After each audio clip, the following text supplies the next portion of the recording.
Assalamualaikum dan salam sejahtera sahabat Santi Insan Peneliti. Kali ini kita masuk pada cangkir Santi 3, yaitu berbincang dan berpikir untuk insan peneliti pada tayangan nomor 3. Oke, kali ini kita akan membahas misleading atau kesalahan dalam menginterpretasikan data persentase untuk variabel kategori.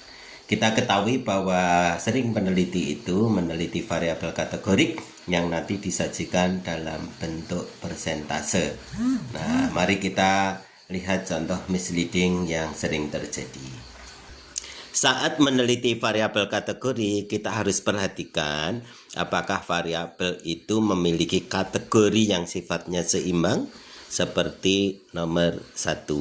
Ya, seperti kemarin pada saat cangkir Santi 2, saya memberi contoh bahwa seorang peneliti akan meneliti hobi mahasiswa di universitas tertentu, kemudian ada hobi seni, ada lagi hobi olahraga, dan ada lagi hobi usaha. Apabila nanti minat mengumpul pada salah satu kategori, itu tidak ada masalah. Karena mau seni, mau olahraga, mau usaha, itu semuanya baik.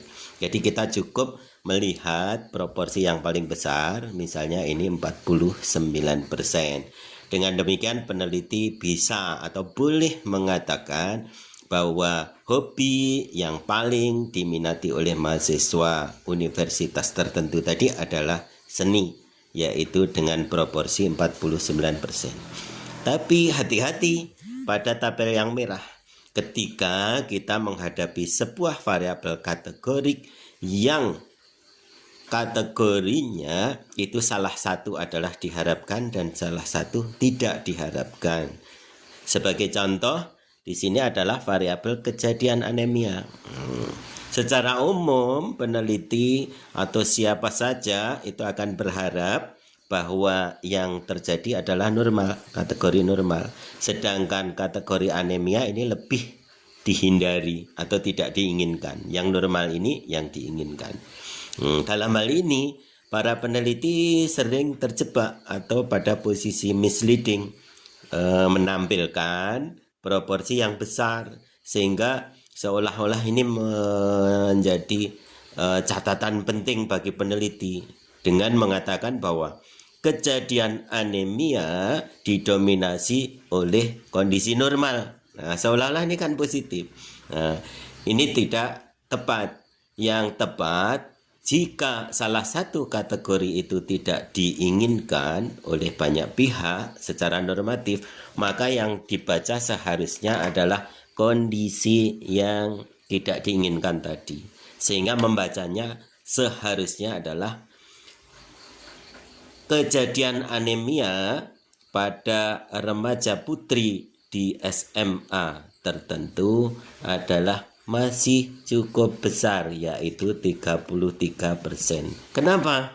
Karena ketika di sebuah SMA tertentu kita menemui para remaja putri, ada 33% yang mengalami anemia, itu sudah menjadi perhatian.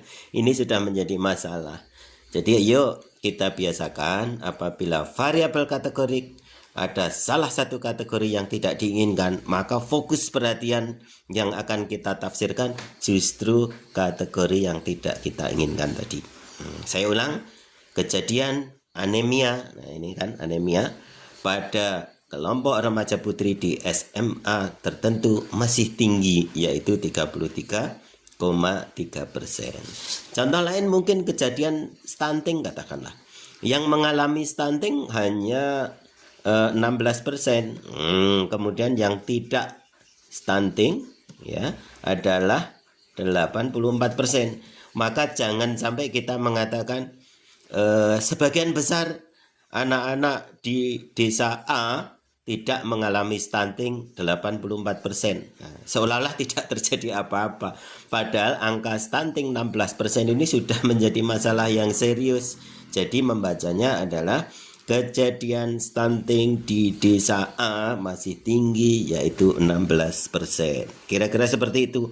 karena saya masih banyak menemukan, mungkin kawan-kawan Sobat Santi juga masih banyak menemukan suatu variabel kategorik yang kategorinya salah satunya adalah sesuatu yang tidak diinginkan, tetapi menyajikannya adalah proporsi terbesar seperti ini. Nah, ini sebenarnya kurang tepat.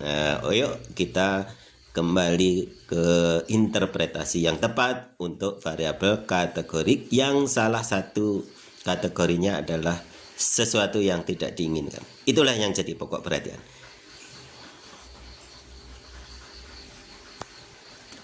Demikian Sobat Santi, semoga bermanfaat. Sampai jumpa lagi nanti di Cangkir Santi tayangan keempat. Assalamualaikum.